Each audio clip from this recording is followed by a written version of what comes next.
ازيكم حبايبي؟ عاملين ايه؟ كل سنة وانتم طيبين. طبعا احنا داخلين على شهر رمضان. طبعا بدأنا نعمل اشكال من الفوانيس جميلة. عملت معاكم المرة اللي فاتت فانوس بالصوف، فانوس بالسلسلة. المرة دي عملت فانوس اهوت كبير شوية. طبعا انا بصوا يا جماعة، انا دوت حطاه لسه هلزقه كده بالايه، بالشمع. انا بوريكم ان احنا ممكن نعملهم ايه كزينة كده. طبعا ده فانوس بيبقى باللولي بالخرز، بالحاجات دي بتعمليها كمنظر كده جميل. ده طبعا انا عملته فانوس اسمه الفانوس الخماسي، هوريهولكم دلوقتي بيتعمل ازاي. عاملاه كبير. طبعا انا ده بس حطاه لكم كشكل، لسه طبعا هلزقه طبعا بالشمع، بس انا حبيت ان انا اوريكم انتوا تحطوه ازاي. بصوا هنا اهو، انا جايباله ده في منتهى الجمال. تحطوه كديكور، ممكن ايه بتعملوه في اي ايه خانات كده بالمنظر دوت، بالشمع كده بنلزقه، بيبقى طبعا الشكل بتاعه في منتهى الجمال. طبعا الحاجات دي بتدي شكل في منتهى الجمال في المناظر الزينة والحاجات دي اهو. انا بوريكم اهو، بس ايه طبعا لازم بتعمليها بمسدس الشمع اهو. ايه رأيكم في الشكل بتاعه؟ طبعا انا جبت 3 الوانات. ممكن انت عندك اي الوانات تعمليهم في بعضيهم، بيدي شكل في منتهى الجمال بالمنظر دوت. عايزاكم تقولوا لي ايه رأيكم فيه. بصوا جميل. ممكن انت برضو في حاجة تانية، ممكن نجيب حتة من تحت كده ستان بني او اصفر او حاجات من دي، وتشبكيها كده تدي منظر اكتر احلى برضو بالشكل اللي انتوا شايفينه ده اهو. ايه رأيكم فيه؟ اهو هنشوف انا عملته ازاي. طبعا دوت فانوس كبير، فهعمله على كذا فيديو، بس نبدأ نقول بسم الله الرحمن الرحيم. انا طبعا هبدأه ايه معاكم بخيط الصوف اهو. هنبدأ بخيط صوف. عايزة تعمليه بخيط السلسلة، انا عملته بالسلسلة، بس انا هوريكم برضو بخيط الصوف ازاي. طبعا زي ما احنا بنشوف كده، بنعمله على جنب كده اهو، فتلة على الجنب. بنعمل غرزة قفلان البداية من تحت عادي خالص اهو. طبعا بنعمله الدايرة السحرية. انا بعمل الدايرة بإبرة، دي نمرة 5 اهي. انا جايباها نمرة 5 عشان تبقى كبيرة كده تشوفوها. هعملها ازاي؟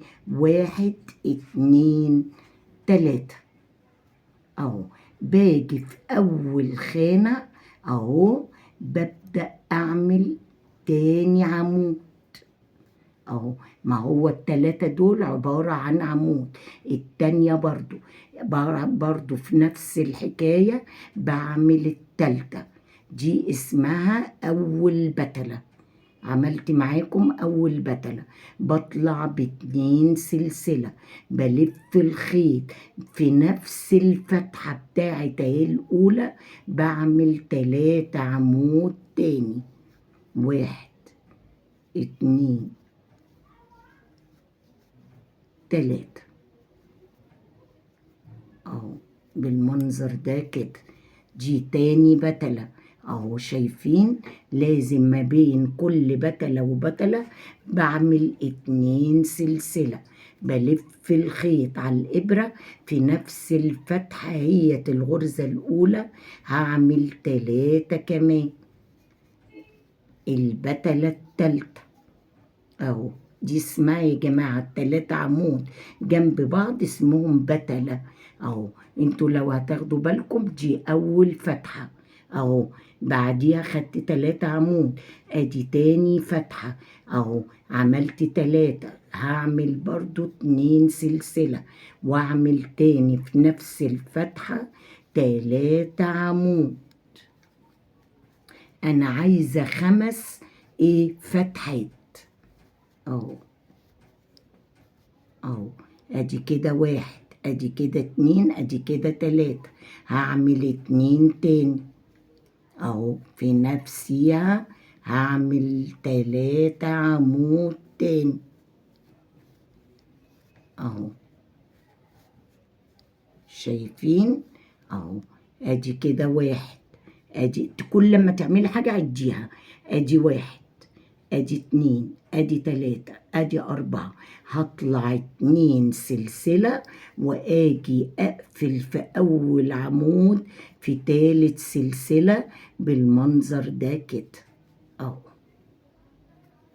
اهي ده اسمه اهي الخماسية هنعدها كده مع بعض 1 2 3 4 5 خلاص كده احنا ماشيين مظبوطين. طب انا عايزة ابدأ اشتغل في دي في الفتحة الاولى بتعملي ايه؟ بتيجي تعملي غرز منزلقة فوق كل عمود غرزة منزلقة لغاية ما اخش للفتحة بتاعت الايه البتلة. خلاص هاجي هنا في الفتحة دي واعمل برضو اهي غرزة منزلقة شايفين بالمنظر ده. هعمل جوه الفتحة دي بقى ايه؟ سستونة كاملة اطلع 3 سلسلة جنبيها عمود في نفس الفتحة تالت عمود في نفس الفتحة اطلع 2 سلسلة.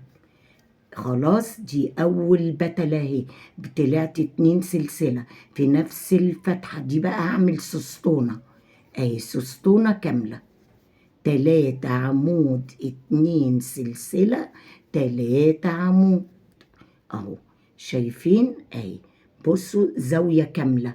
خلاص بعمل ايه؟ بطلع 2 سلسلة بلف الخيط جوه الفتحة هنا هعمل سستونة كاملة 3 عمود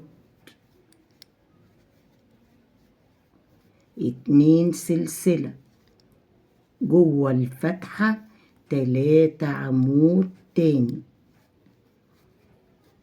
اهو بصوا زاوية كاملة بقى اللي هي السستونة الكاملة اهو بصوا شايفين هتبقى منظرها في منتهى الجمال. اوعوا تنسوا الاتنين السلسلة بلف الخيط جوه الفتحة هعمل تاني برضو اهو 3 عمود اهو بالمنظر ده 2 سلسلة في نفس الفتحة 3 عمود تاني اهو بصوا بيبدأ معايا يبدأ يبلنا اعمل 2 سلسلة تاني جيت هنا برضو في الزاوية اهي اعمل تاني اهي 3 عمود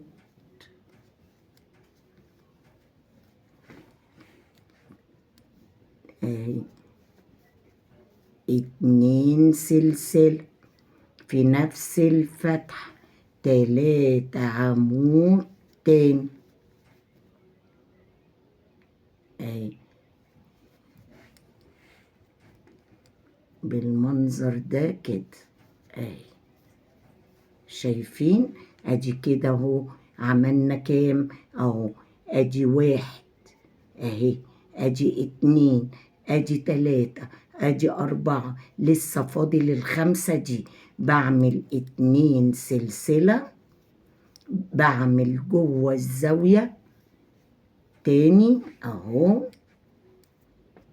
3 عمود اهي تطلع الابره منك عادي خالص تدخليها.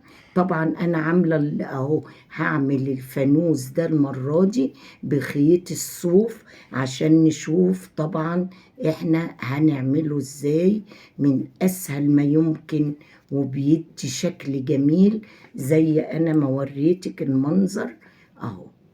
دول كده عملنا بقى السطر التاني عبارة عن 3 عمود 2 سلسلة وهنا طبعا في الفيديو الجاي ان شاء الله برضو هوريكم ايه تكملته عشان وقت الفيديو طبعا بيبقى ايه، مش عايزة اطول عليكم.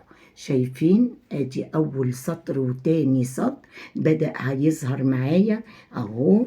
لو جبته لكم من هنا هتبدأ الشكل بتاع الفانوس يبان اهو بالمنظر اللي احنا عاملينه ده اهو. كل مدى بقى ما هنطلع هوريكم طبعا بنعمله ازاي، طبعا من اسهل ما يمكن. في الفيديو الجاي ان شاء الله برضو بنبدأ نعمل سستونة فوق السستونة. طيب انا عندي فتحة هنا، هعمل جوه الفتحة ديت 3 عمود 2 سلسلة، اخش جوه الزاوية اعمل برضو زاوية كاملة 3 عمود 2 سلسلة 3 عمود. بعديها اخش هنا اعمل، ما تنسوش برضو الاتنين، هخش هنا اعمل 3 عمود. طبعا في فيديو جديد ان شاء الله هوريكم بقية الفانوس هنعمله ازاي، وعايزاكم تقولي له تعليقاتكم الجميلة على الشكل ده. كل سنة وانتم طيبين، واشوفكم في الفيديو الجاي ان شاء الله.